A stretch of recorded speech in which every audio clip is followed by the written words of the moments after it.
Welcome to Inside Monster Jam, powered by Lucas Oil, the official Monster Jam podcast. I'm Scott Jordan, and this week we are calling this one the Man of Many Hats because my guest has done everything from being a diecast collector to Spin Master ambassador to fan of the sport to production stage manager to competition manager. He's done it all, and it's my pleasure right now to go to Redondo Beach, California on the Great Clips hotline to welcome in that Man of Many Hats, Ryan Albin, to the show. Ryan, welcome to Inside Monster Jam. How you doing? Doing great, Scott. You know, it's always great to sit down and chat with you, but this particular opportunity is one of my favorites so far. I got to say, I'm so excited to be here, and it's such an honor. And I just want to thank you, Feld Entertainment, and Monster Jam for the great time we're going to have here today. Yeah, I appreciate it. You and I started talking about this when we worked together in Hamilton, Ontario last year. Just had a conversation about maybe getting you on, and I thought your story is one that should be told because a lot of fans of Monster Jam out there start off in different platforms, whether it's going to an event, whether it's seeing it on TV. You have a different story in that you got a Monster Jam diecast truck as a toy when you were a kid, and that's where it started for you. So let's go back there, talk about that first day you got a Monster Jam toy and how that developed into a passion for you. So that takes us all the way back to 2006. So I was 6 years old. It was my birthday. My dad's friend bought a giant Gravedigger Monster Jam truck, and it had all these lights and sounds. It had a little skeleton driver inside. I don't even remember what it's called, to be honest with you. All I know is Gravedigger. And before this, I had never known what Monster Jam was. My family had no idea what it was. And that prompted my parents to look into tickets for, I think they were seeing commercials or something like that, for Anaheim, which is only 40 minutes away from me. It's still, I still consider that my hometown show or event. And we went out there in 2007, January, and I loved the live event, but what I loved more was the diecast trucks because they bought me my first two that day. And it spiraled into this madness of collecting everything we could possibly get our hands on because everything at that time was new to us. So whether it was me and my mom or me and my dad, we would go out to Target and just keep collecting. And eventually I started to notice the variations in all the differences in the trucks they were releasing year by year. And that led to my parents calling me OCD, which I do actually have OCD despite people thinking I don't. And they would just keep calling me that. So eventually it just became your Monster Jam OCD. And I took over my mom's YouTube, or I should say my dad took my mom's YouTube channel from her.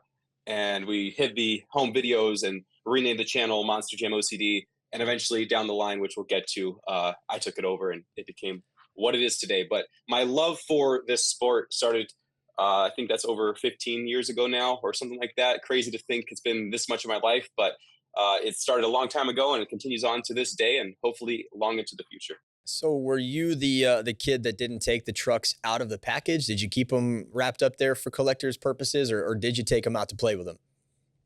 Actually, I am one of few who I would say has opened everything, regardless of how expensive they may be nowadays. I opened every single one. I always like to display them. I never really played with them. I just kind of like to display them all in particular collection fashion, I guess you would say, in their teams or in variation order, in year release order. So to me, that was the more exciting piece, is that I had a spot empty for each variation I knew I was missing, and filling those spots as time went along was really the excitement of it all. And we eventually completed that part of the collecting era back in 2018. I think we had or still have over, I think it's 1,200 variations of trucks or Monster Jam trucks in our collection. That's what you have. You have 1,200 trucks in your collection right now. Nowadays, after or during this brand ambassadorship that we'll get to, probably well over 2,000. Wow. It's crazy. I don't have much room in my office. This is literally my own space to like work. Now, when I was a kid, we didn't have Monster Jam diecast. I collected Star Wars toys, and if it's one thing I could, if I had a 1984 DeLorean, I could go back in time and talk to my child self, I would tell myself not to take them out of the box, out of the package, because the market is crazy. I'd also tell my mom not to sell them for 25 cents a piece at a yard sale when I went off to college. I hope she's watching because I'll stay on that one. But the value for these things is insane. And talk about, obviously when you're a kid, you're not collecting it for value. You're collecting it as a fan and as a passion. But the value for these trucks has grown exponentially. How has that come to pass now with Spin Master and these trucks being such a monetary thing? Yeah, I never placed value on any of these things. Now, my dad would beg to differ since he's the one buying them from eBay for up to $100 or whatever it was for Christmas gifts, and I'm ripping them out of the package in 1 second. But for me, it was always the memory of collecting with my parents, collecting even with my grandparents, and watching it evolve into what my YouTube channel and my life essentially became from such a simple, you know, minuscule piece of Monster Jam, you know, merchandise in a sense. In that sense, you know, you think of RCs like Bari Musauer. Those are bigger. They do more things, but the diecast, you know, they have a purpose, and they're a great purpose. But you know, you never thought it would spiral into what it became, and how the life of, you know, Monster Jam OCD, you know, evolved. But as far as the monetary value, they do gain value. They go up and down, and I would say the pandemic had a lot to do with the value kind of crashing for a while, but eventually that'll bounce back for the older stuff. As you know, markets fluctuate on all sorts of collectibles, and what's in now won't be in, you know, next year. And what's in next year won't be in, you know, in the next 2 years. So it'll go up and down. But that's the cool part about it for those who collect for value, you know, especially. But for me, my collection is it's about the memory. It's priceless to me and my family. You take your mom's YouTube channel away from her, it catches the attention of Spin Master, and we're going to talk about that after the break. More with Ryan Albin is next on Inside Monster Jam, powered by Lucas Oil.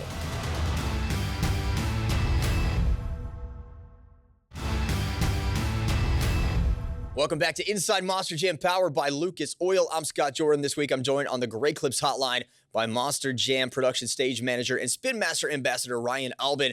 So Ryan, we just talked about your YouTube channel, the Monster Jam OCD. It catches the attention of Spin Master, and back at January 1st of 2019, the Monster Jam Spin Master partnership officially starts. But prior to that, you become a target on Spin Master's radar. How did that conversation start, and how did that lead to you becoming an ambassador for them? Yeah, this one kind of came out of the sky. You know, it just dropped out of nowhere. Back in 2018, a lot was changing. I was graduating high school. I just turned 18.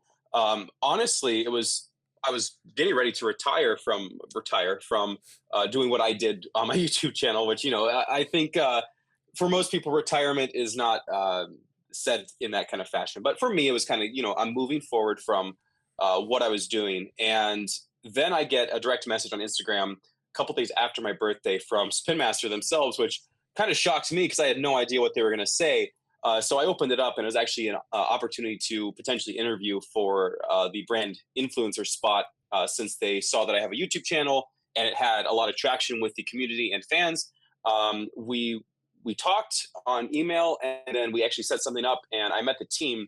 And when I met the team that I still work with today, the synergy between you know, myself and them, and then also between themselves and the dedication and passion they had to do, you know, make things that the fans wanted and make them correct and do anything to make the most elite version of Monster Jam diecast.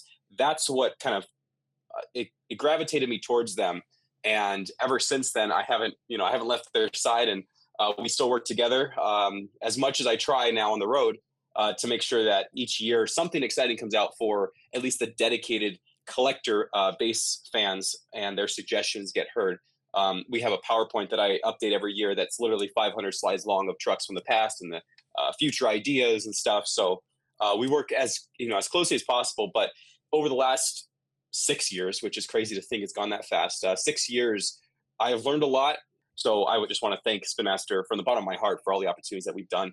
Not limited to what we'll discuss in a moment with my own truck, but all the great diecasts that come out every year, and the dedication and passion that still stands to this day. Yeah, being an influencer is a real deal, because I know that you're getting all the trucks before they come out, so you can show them on YouTube and get fan interest up.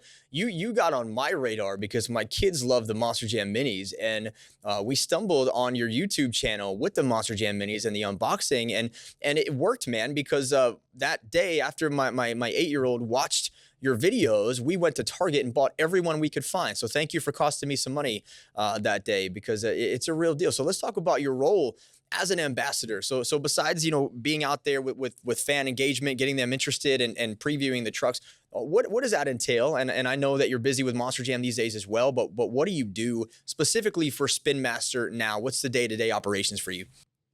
So I still will filter through all of the social media collector pages, which, you know, you're a part of. So, you know, all the different pages that exist out there, whether it be Facebook or not so much on Instagram, but I do look through Instagram feedbacks and my YouTube channel and other YouTube channels. So I'm always looking for great ideas. looking for, criticism in the sense that we can make this better, and I'll filter that into, or translate that into a way of saying it maybe in a nicer way sometimes. But I will always be out there watching as much as I can.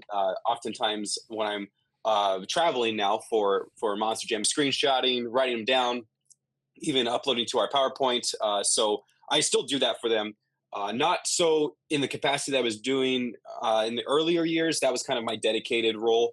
Now that I split it with the live event side of things, the live event side of things takes precedence over, uh, not so much in the sense that it's more important, but it takes more time in my day than it does with Spin Master. So I still do that. Maybe later in the night, I'll come on to Facebook and be like, "Oh, that's a good idea," or "Oh, maybe we could fix that." But that's pretty much the life of the brand ambassador in the sense of suggestion and fan interaction. But on YouTube, it still stands as much as I can find time to do so, looking at those reviews for things that they have never seen before. So it's always exciting to release, especially just the standard 1/64 scale single packs releases.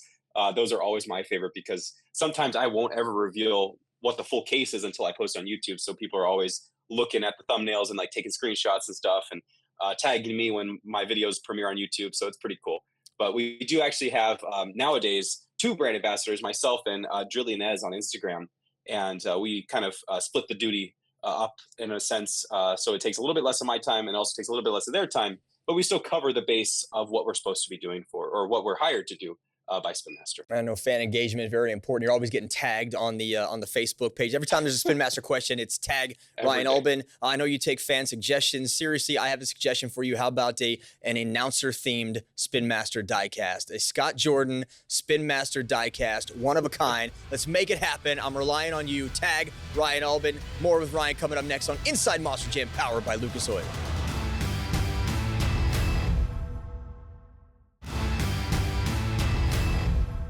Welcome back to Inside Monster Jam, powered by Lucas Oil. This week, I'm joined by Ryan Albin, ambassador for Spin Master, as well as Monster Jam Production stage manager. We've been talking about your role as an ambassador with Spin Master. That led to the creation of your very own diecast truck, OCD Meltdown. That was released April 16th of 2021. So you have to tell me how the heck this kid who collects trucks is able to convince a mega company like Spin Master to put your drawings to real life and make it into a diecast toy.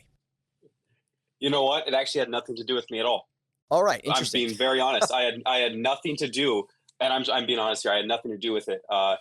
Out of nowhere, you actually interviewed her once before. My boss at Spin Master, Veronica, called me, and it was just a chit chat. We kind of did that. We did that back then weekly about different things going on, or biweekly. And she called me. It was just a normal chat, and at the end there, she tossed in the last little tidbit. She goes, "Oh, by the way, you're going to get a call from FCP, Fel Consumer Products manager, and they're going to make a truck for you." And that, it's a lot to drop on someone out of nowhere. So I was just asking, like, what do you mean? And we kept moving on with it, but I eventually got that call, and it was true. They saw, essentially what they saw was on my live streams, we had Spin Master joining, we had some people from Feld side of things joining, and they were seeing my fans asking when I'm going to get a diecast truck made of my my brand, OCD, I guess you would call it. And so they told me, yeah, you design it, you name it, we'll produce it. It's going to be 5,000 units produced. Whatever you want it to be, obviously within the realm of realism and it being actually, able to be produced, and it just can't be on a gravedigger body.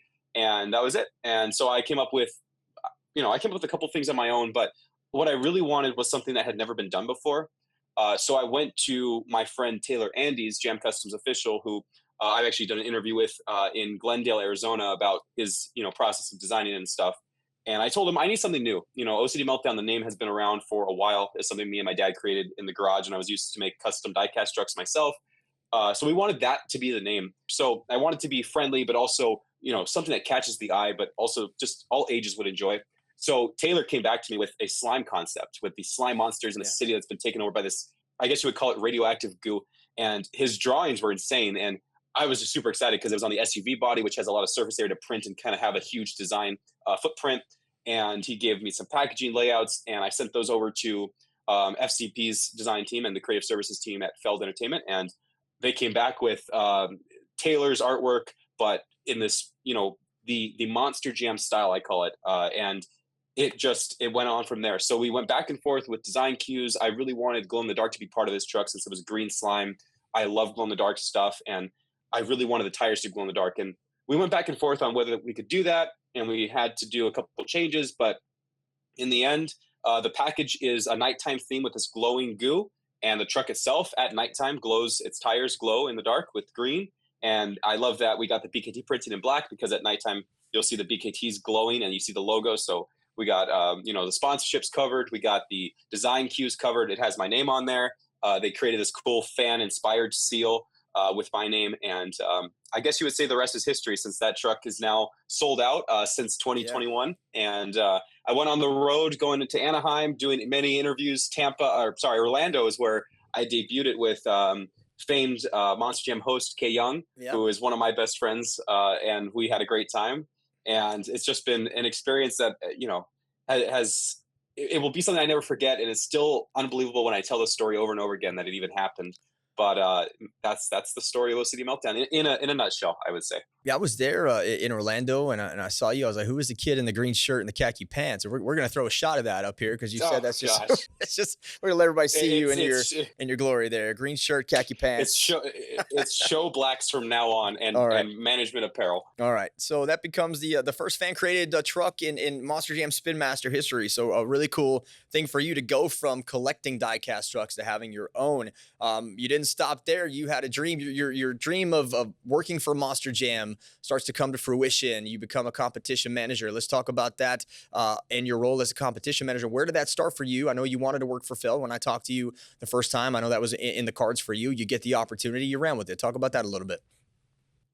Yeah, so after doing all of the interviews for OCD Meltdown and kind of criticizing myself and making every interview better than the last, I really wanted to actually be what you were and what you are for the TV side of things, a Monster Jam host. That never came to be, but what eventually fell, kind of out of the sky like everything else has in the sense of where I've gone and where I'm going, was competition manager. And I wasn't too open to the idea. I was still doing some work in college. I was still trying to finish out my industrial design degree. And at the time it didn't make sense. But then, I thought about it more and how all these cities that they were offering for the East Coast Arena Tour, I really wanted to do it. So I eventually said yes, went through the hiring process, and then we went to Monster Jam Summit in 2023, got to meet everyone basically that I know today, and got to be with a wonderful team that I dearly miss since I'm no longer on that team with the new change in my title. So I just had a great time going 19 weeks straight, which adjusting to the road life was, I guess, the toughest part for me, and all the flying and all the airports, because I really hadn't flown much. And now at the end of that tour, I had flown 125,000 miles.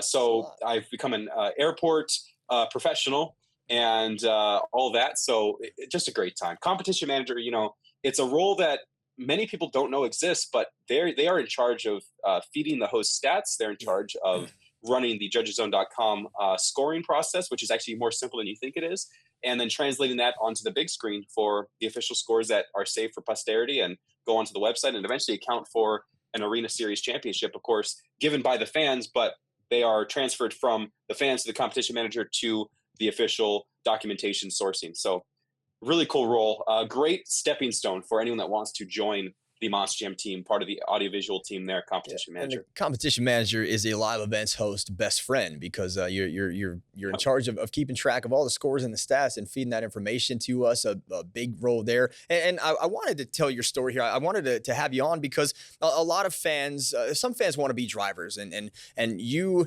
took a different route. You start collecting these diecast trucks and you've worked your way into the company, and now you're a production stage manager, which in essence is second in command on a major series here, which is pretty fascinating. So I wanted to talk about that story. I wish we had time to talk about your current role. I know it's important, and congratulations to you on getting there, but we got to get to these fan questions. That is coming up next. Ryan Albin's on the hot seat, and you answered in a big way. I asked you what you wanted me to ask him, and you answered in a big way. That is coming up next on Inside Monster Jam, powered by Lucas Oil.